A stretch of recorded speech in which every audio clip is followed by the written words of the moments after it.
खाने मान्छे थोरै हुँदाखेरि पनि देशभरि जस्तो राजा च्याउको चाहिँ कुरा चाहिँ फैलिसकेको छ। यो चाहिँ हल्लै हल्लाको भरमा नखाए पनि मान्छेले राजा च्याउ भन्ने पनि खेती हुँदो रहेछ है अब नेपालमा भन्ने चाहिँ एकदम इजिली फैलिसकेको छ।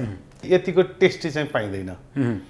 अरू जस्तै भने पनि योभन्दा अलि सानो फ्लेसवाला नै पाइन्छ। अनि अर्को कुरा चाहिँ किङ भनेर यसलाई भन्नुमा चाहिँ बढी यो थोरै मात्रामा यसले एउटा पुरुषत्वको ऊ पनि दिन्छ के। यसको सेप भयो अनि यसले चाहिँ अलिकति यार्सा गुम्बाले जस्तै स्टिमुलेसनको पनि काम गर्छ भन्ने एउटा धारणा छ, जसले गरेर यसलाई चाहिँ किङ ओयस्टर भनेर अङ्ग्रेजहरूले नाम राखे र त्यही हामीले ट्रान्सलेट गर्दाखेरि राजा च्याउ भयो। आदरणीय दर्शकवृन्द, यति बेला तपाईँ नेपाल प्राइड टिभी हेरिरहनु भएको छ र तपाईँको साथमा उपस्थित भएको छु म कृष्ण बुढाथोकी र क्यामेरामा हुनुहुन्छ अर्जुन शेर्पा। हामीले विभिन्न विषयमा जानकारी दिँदै आइरहेका छौँ र यसै क्रममा आज हामी तपाईँलाई राजा च्याउको बारेमा जानकारी गराउन गइरहेका छौँ। यसै क्रममा यति बेला हामी काठमाडौँ जिल्लाको चन्द्रगिरी नगरपालिका वडा नम्बर 4 थानकोटमा आइपुगेका छौँ। विगत 30 वर्षदेखि निरन्तर रूपमा व्यावसायिक रूपमा च्याउ खेतीमा सक्रिय भूमिका निर्वाह गर्दै आउनुभएका ओम कृष्ण श्रेष्ठ आजको कार्यक्रममा हाम्रो अतिथि हुनुहुन्छ, जसले पछिल्लो समय राजा च्याउको व्यावसायिक उत्पादन गरिरहनु भएको छ र सम्भवतः नेपालमा एकदमै आधुनिक तरिकाबाट ठुलो परिमाणमा राजा च्याउको खेती गर्ने एकजना सफल व्यावसायिक किसान पनि उहाँ हुनुहुन्छ र विशेष गरेर उहाँले कन्या च्याउको बिउहरू पनि उत्पादन गर्दै आउनुभएको छ। हामी विभिन्न विषयमा उहाँबाट जानकारी लिनेछौँ। म ढिला नगरी उहाँलाई कार्यक्रममा स्वागत गर्न चाहन्छु। सर नमस्ते। नमस्ते। तपाईलाई कार्यक्रममा धेरै धेरै स्वागत छ। धन्यवाद। आरामै हुनुहुन्छ? एकदम। हामीलाई यो राजा च्याउ कस्तो खालको च्याउ हो भन्ने विषयमा सुरुमा जानकारी गराइदिनु होला। राजा च्याउ चाहिँ खासमा भन्नु पर्दाखेरि मेडिसिनल भ्यालु अनि यसको न्युट्रिसियस चाहिँ यो ज्यादा हुने भएर र यसको टेस्ट अनि फ्रेग्रेन्स अनि यसको टेक्सचर पनि धेरै नै राम्रो मानिने, संसारभरि एकदम छोटो समयमा व्यापक रूपमा बजार फैलिएको च्याउ हो। त्यो हिसाबले हामीले नेपालमा पनि यसको खेती गरेर यसको व्यावसायिकता चाहिँ सफल हुन्छ भन्ने हिसाबले सुरु गरेका हौँ।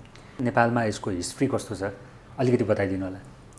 यो चाहिँ 5-7 वर्ष 10 वर्ष अगाडि नार्कले बिउसम्मको अध्ययनहरू यसको गरेका थिए। नार्कले थोरै अध्ययन गरेर यो चाहिँ बिचमा त्यतिकै छोडेको थियो। अनि पछि चाहिँ बिउ या राम्रो र बिउमै अलिअलि च्याउ देखिएको हिसाबले सिजनमा चाहिँ यो नेपालमा त्यतिकै पनि हुन सक्ने तर खेती एकदमै सर्ट पिरियड मात्रै गर्न सक्ने भन्दाखेरि यसलाई हामीले इन्भाइरोन्मेन्ट अलिकति कन्ट्रोलमा जाने हो भने नेपालमा यो सम्भव छ। यो चाहिँ छिटोभन्दा छिटो बजार फैलिन्छ भन्ने हिसाबले हामीले सुरु गरेको। नेपालमा तपाईँ बाहेक अरू पनि हुनुहुन्छ राजा च्याउको उत्पादन गर्ने व्यावसायिक रूपमा? मैले सुने अनुसार रिसर्च चाहिँ थोरै 1-2 जनाले गर्दैछन् अहिले पनि, व्यावसायिक रूपमा चाहिँ छैन। व्यावसायिकमा आएको हामी पनि भर्खरै 1 वर्ष मात्रै भएको हो। योभन्दा अगाडि तपाईँले विगत 30 वर्षदेखि तपाईँ यो क्षेत्रमा हुनुहुन्छ होइन? तपाईँको यो च्याउ खेतीको अलिकति यात्रा पनि थोरै बताइदिनु होला। कसरी सुरु गर्नुभयो, आजको दिनसम्म कसरी चलिरहनु भएको छ? अब सुरुमा गर्दाखेरि म चाहिँ अलि सानै नै थिएँ, 3-4 क्लास पढ्थेँ होला।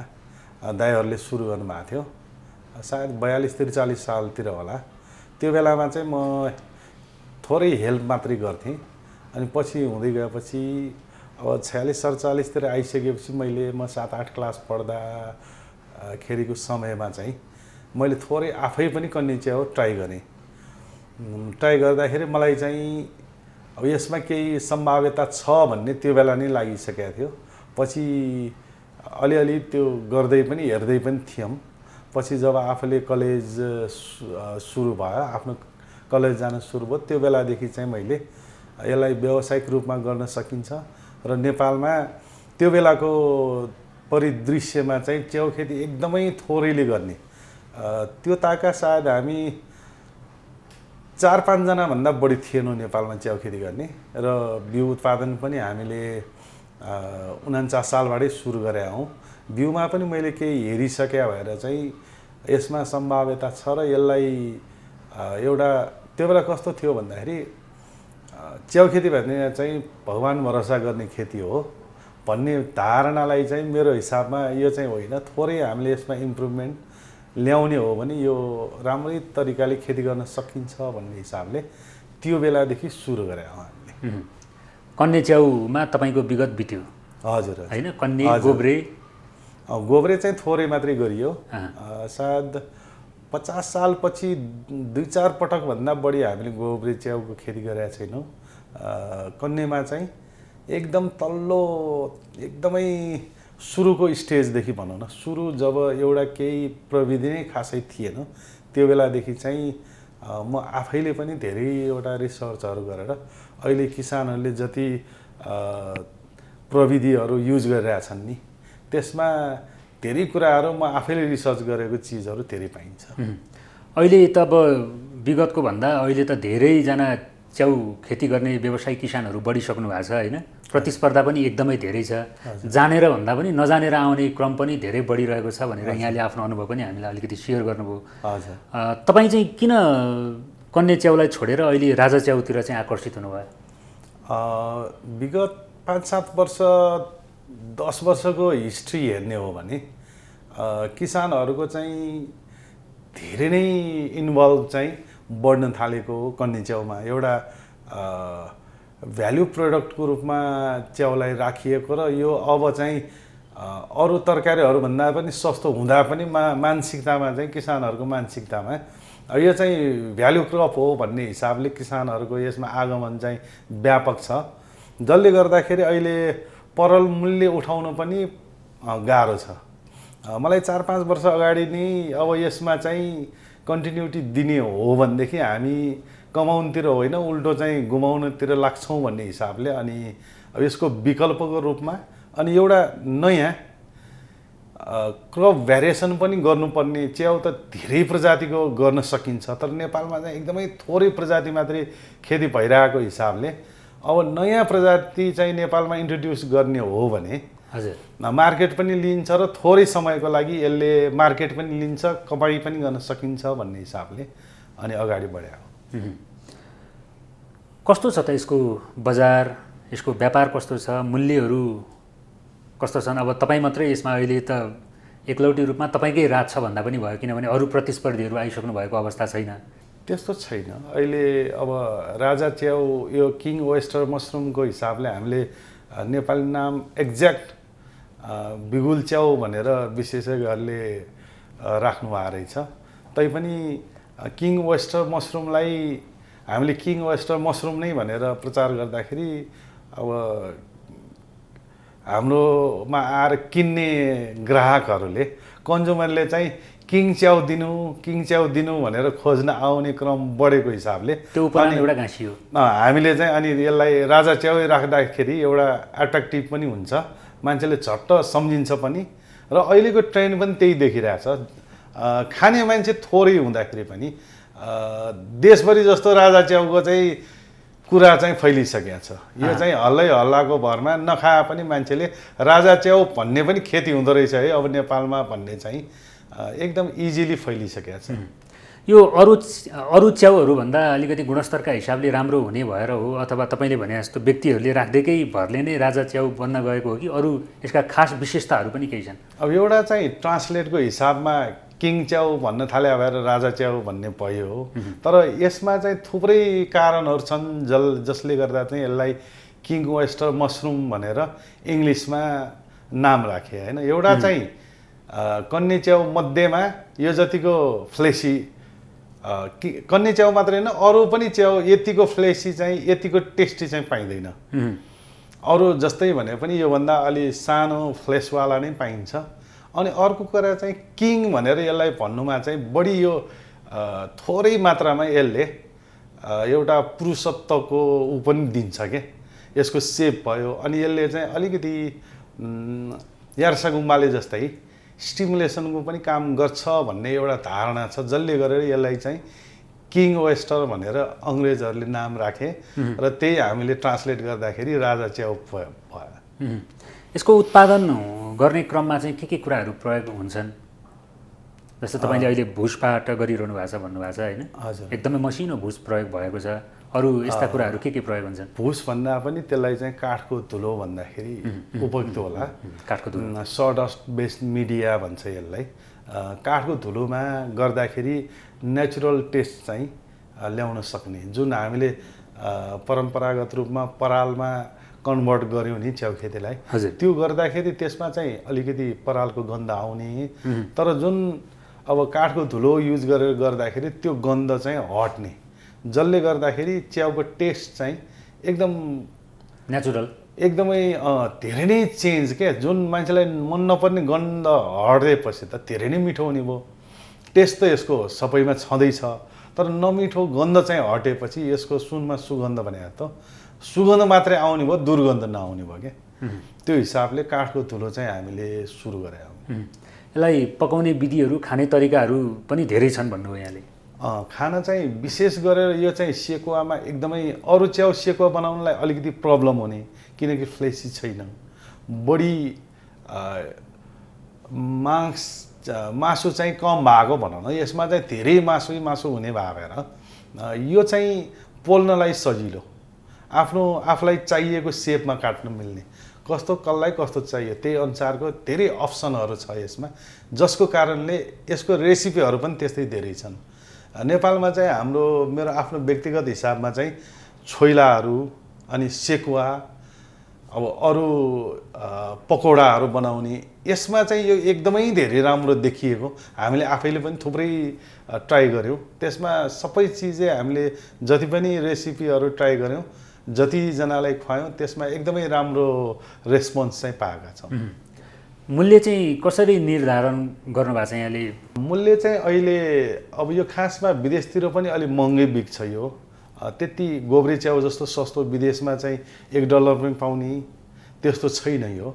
कोरियामै मैले बुझ्दाखेरि कोरियामै पनि यो महँगो छ, चाइनामा थोरै सस्तो छ, उनीहरूको चाहिँ बाहिर निर्यात गर्ने भएर त्यहाँ अलिकति उनीहरूका चाहिँ सस्तो छ, नत्र अन्त सबै ठाउँमा यतिको हामीले 100% अर्ग्यानिक मात्रै भन्न सक्दैनौँ, विषादीहरू केही युज नभएको र 100% जस्तो नेचुरल चिजमा उत्पादन हुने चिज चाहिँ यति सस्तोमा यो अहिलेको लागि व्यापार चाहिँ भनौँ प्रचारकै रूपमा हामीले फार्म प्राइस भनेर ₹400 प्रति केजी राखेका छौँ, जसमा चाहिँ झन्डै खर्चको दृष्टिकोणले हेर्ने हो भने झन्डै ₹100।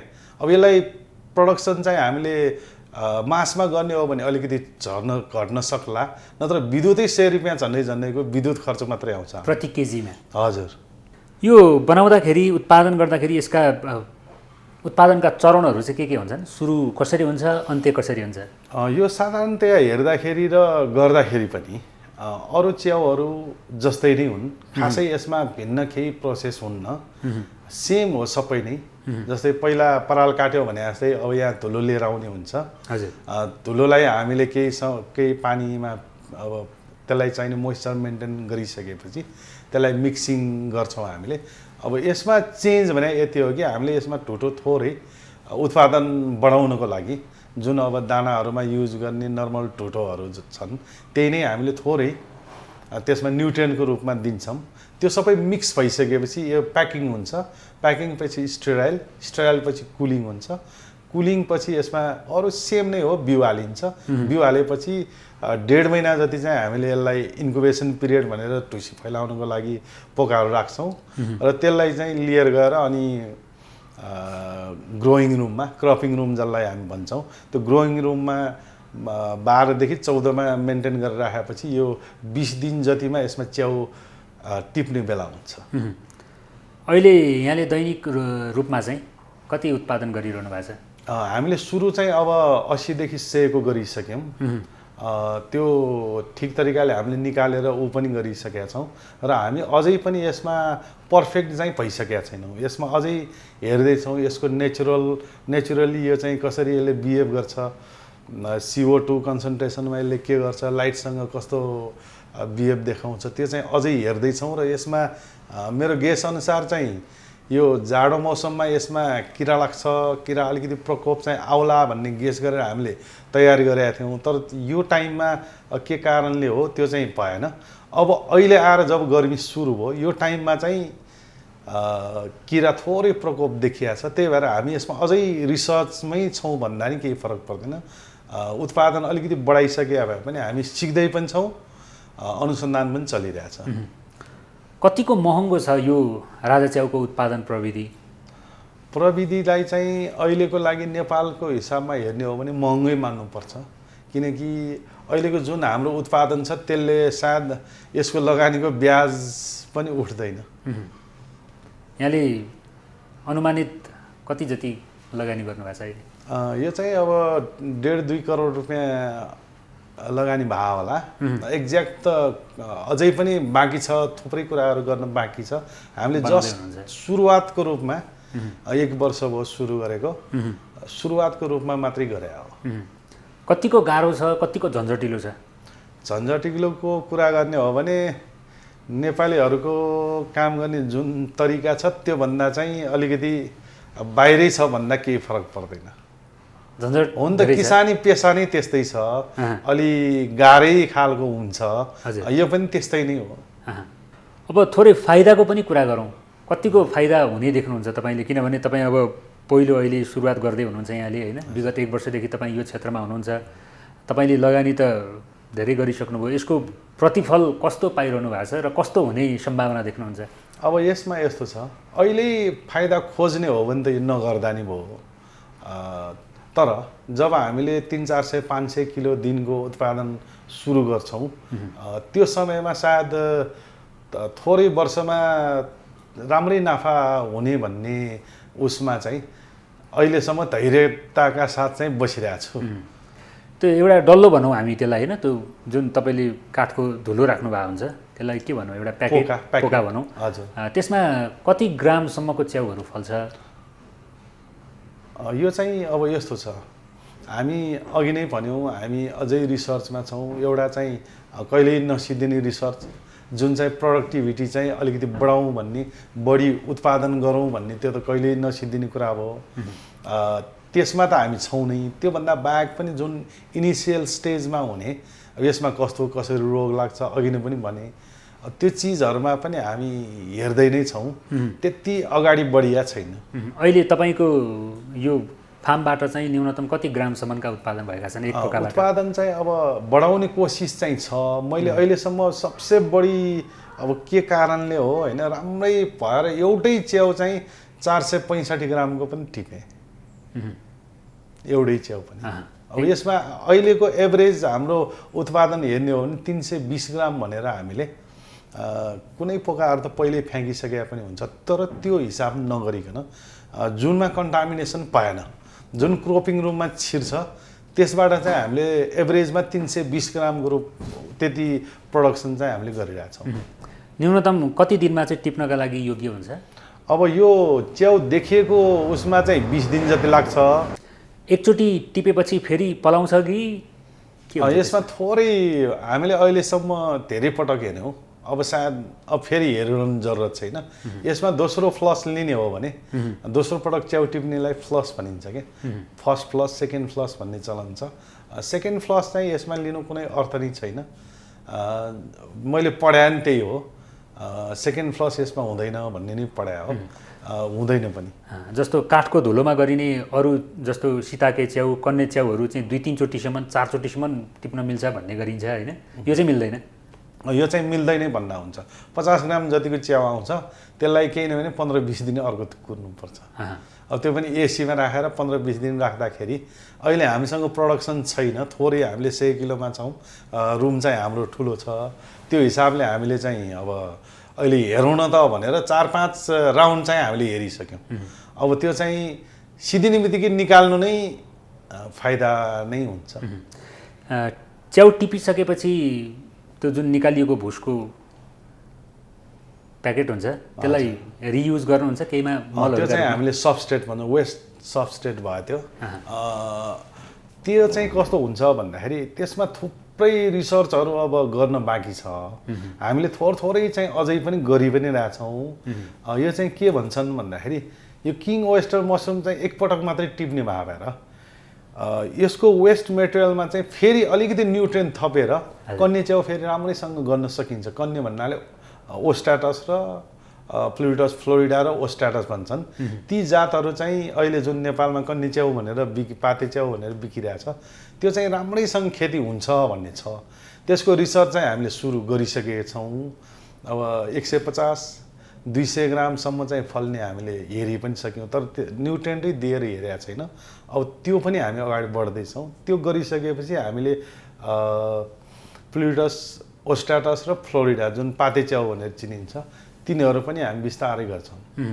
अब यो राजा च्याउको खेतीलाई चाहिँ अझै विस्तार गर्नका लागि तपाईँको आफ्नो भिजन चाहिँ के छ? तपाईँ कसरी अगाडि बढ्नुहुन्छ? अरू किसानहरूलाई यसमा ल्याउनका लागि तपाईँको पहल के रहन्छ, प्रयास कस्तो रहन्छ? अहिले तुरुन्तैलाई चाहिँ अब लगानीकै कुरा सबभन्दा बढी यसमा देखिन्छ। लगानी थुप्रै लाग्ने भन्ने नै भयो, एउटा पर्मानेन्टै चाहिने होइन। टराहरू पनि त्यो हुँदाखेरि अर्काको जग्गामा भाडाइमा लिएर पनि यो 10 वर्षमा रिटर्न आउला भन्न चाहिँ अहिलेलाई गाह्रो छ। किन भन्दाखेरि यो लङ टर्ममा जान सक्छ। नेपालमा रिसर्च खासै यसको भएकै छैन भन्दा हुन्छ। एकदमै न्यून, त्यो पनि केही रिपोर्टहरू कहीँ पनि केही पनि बाँकी छैन। अब रिसर्च भएको होला छ भन्न पनि नमिल्ने स्थिति छ कि त्यसले गर्दाखेरि आफैले सबै गर्नुपर्ने। त्यो हिसाबले चाहिँ अब अहिलेलाई चाहिँ फास्टमा जान सक्दैन, यो गाह्रो नै छ। अब अहिले मैले देखेको चुनौती भने चाहिँ यसको कस्ट अफ प्रोडक्सन कसरी घटाउने, जुन चाहिँ सर्वसुलभ र सस्तोमा दिन सकिन्छ भन्ने नै हामीले हेरिरहेको हो। अब त्यसको लागि चाहिँ यहाँ हाम्रो अब केही पनि चिज व्यवस्थित नहुँदाखेरि कुनै पनि चिजमा समाजमा एउटा चिज माथि जानलाई अर्को त्योसँग सम्बन्धित अरू चिज पनि त्यही अनुसारको लेभलमा आउनुपर्ने हुन्छ कि। त्यही क्रममा चाहिँ यो खेतीमा चाहिँ के भइरहेछ भन्दाखेरि मैले पहिला सुरु गर्दाखेरि बकास च्याउ खेतीमा युज भएको थिएन। बकास नेपालमा युजै भएको थिएन। यो 54-55 सालमा 1-2 पटक चाहिँ 1-2 जनाले ट्राई गरेका थिए। अब यसमा सक्सेस गर्न सकेन। अनि त्यो बेलादेखि अब 77 साल आउँदाखेरिसम्म पनि म एक्लै थिएँ क्या यो युज गर्ने।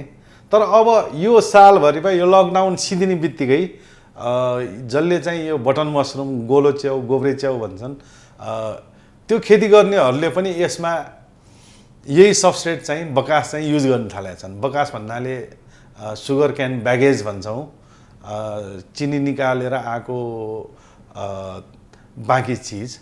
त्यसमा चाहिँ खेती सुरु भएको थिएन। अब उल्टो घटाउनुको सट्टा के भइरहेछ भन्दाखेरि त्यसमा बेसकन पानी हालेर पठाउने चलन चाहिँ अब बढ्न थालेको छ क्या। भर्खर सायद सेटिभ पनि युज भएको छैन होला नेपालमा च्याउ खेतीको लागि। अहिले त्यो क्रम चाहिँ बढिसक्यो क्या।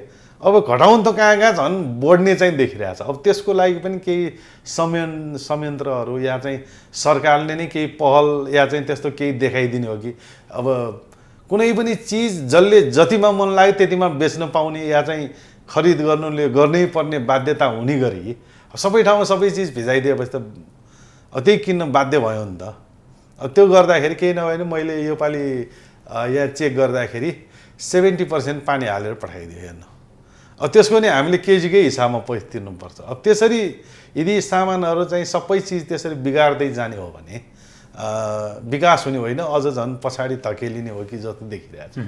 भनेपछि राजा च्याउको खेतीका लागि चाहिँ अहिले तत्कालै नयाँ किसानहरूलाई हालिहाल्नुहोस् भन्ने अवस्था छैन? अहिले तत्कालैलाई छैन। केही समयपछि यस्तै चिजहरू केही व्यवस्थित भयो भने अनि कसैले अब मार्केट पनि बनिहाल्यो भने अब 100 किलो उत्पादन गर्दाखेरि मैले अघि नै पनि भने तपाईँलाई अहिले हामीले प्रोडक्सन चाहिँ थोरै घटाएर जाँदैछौँ भनेर। सबै बजारमा खपत भएको हामीसँग खपत भएको अवस्था छैन। हामीले 100 किलो पुर्याउँदाखेरि सायद योपालि 1-1.5 महिना हामीले टिप्यौँ होला 100। त्यति टिप्दाखेरि पनि त्यो बिस्तारै स्टक बढ्दै गएर स्टक चाहिँ हामीमा झनै कोल्ड रुममा चाहिँ धेरै बढ्न थाल्यो भएर अब यो भनेर धेरै कोल्ड रुममा राखिरहने कुरो नै भएन। त्यो भएपछि हामीले प्रोडक्सन घटाएर त्यो स्टक चाहिँ सिध्याउन लागिरहेछौँ। हुन्छ, हामी लगभग कार्यक्रमको अन्त्यमा छौँ। अन्त्यमा तपाईँलाई जसले हेरिरहनु भएको छ, हेर्ने सम्पूर्ण दर्शकहरूलाई के भन्न चाहनुहुन्छ? अब यस्तो छ च्याउ खेतीमा होस् या चाहिँ अरू कुनै पनि खेतीमा नेपालमा मैले भनौँ अब झनै 44-45बाट खेती हेर्दै 54 साल जतिबाट त मैले होल्ली यसमा नै फुल्ली यसमै लाग्यौँ। त्यो हेर्दाखेरि नेपालमा चाहिँ के देखिया छ भन्दाखेरि मलाई पनि 5-7 वर्ष अगाडिसम्म यो यसमा केही गर्छु, यसमा मात्रै होइन केही त गर्नु पर्यो लाइफमा भन्ने हिसाबले म एकसुरले लागिरहेको थिएँ क्या। तर हरेक दृष्टिकोणले हेर्दाखेरि मलाई अहिले चाहिँ के लाग्न थालेको छ भन्दाखेरि अब किसान भने मान्छे त यो छ नि पापीहरू मात्रै हुने हो कि जस्तो फिलिङ भएको छ कि अहिले। जसलाई चाहिँ सजाय दिनुपर्छ नि त्यसलाई चाहिँ किसान हुनुपर्ने, जसले जे गरे नि हुने। व्यापारीले सामान लिन्छ, उसले नाफा चाहिँ कति आफूलाई राख्ने, त्यो राखिसकेपछि अनि बाँकी रहेको भाग किसानलाई दिने। अब अहिले म्याक्सिमम नेपालको खेती सबै त्यही नै भइरहेछ। रेट केहीमा पनि फिक्स छैन। उत्पादन मूल्य कति र यसको बिक्री मूल्य कति हुनुपर्ने। अब त्यो नहुँदाखेरि किसानहरू चाहिँ अति नै मारमा छन्। मतलब भन्नु खोजेको चाहिँ जसलाई सजाय दिनुपर्छ नि भन्छ नि पूर्वजन्ममा पाप गरेपछि यस्तो हुन्छ उस्तो हुन्छ भने चाहिँ अब अहिले आएर के भन्नु लाग्छ किसान हुन्छ कि भन्ने लागिसकेको छ कि अहिले। यो पहिलाको जन्ममा पाप गरे मान्छे चाहिँ किसान भएर आउने अनि सबको मार चाहिँ खेपेर बस्ने। हेर्ने दृष्टिकोण परिवर्तन हुनुपर्छ किसानहरूका लागि भन्न एकदम यो सजाय दिने नै भइरहेछ कि अहिले। अब हुन त यसो हेर्दाखेरि अहिले जुन ट्रेन्ड देखिरहेछ विदेशबाट आउने पनि खेती किसानीमा लागेका छन् अनि मिडियाहरूमा सबै ठाउँमा देखिन्छ 1000 लगानी गरेर करोड कमाएको छ। अब हामीलाई यति वर्ष हुँदाखेरि त्यो सबै कति त्यसमा सत्यता छ कति छैन त्यो त हामीलाई थाहा छ नि। जो बाहिरबाट हेरिरहेकोहरूलाई त थाहा छैन। नहुँदाखेरि चाहिँ होमिने अनि त्यसरी अब धेरै नै पैसा चाहिँ खेर गइरहेछ क्या। यो चिज चाहिँ एकदमै बुझेर एकदमै जसले मेहनत गर्न सक्छ, जसले चाहिँ अब आफै पनि केही पर्यो भने गर्छु भन्न सक्ने मान्छे चाहिँ कृषि पेसामा सायद केही समयको लागि राम्रै हुन्छ होला। नभए किसान हुनु शान्तिको कुरा होइन।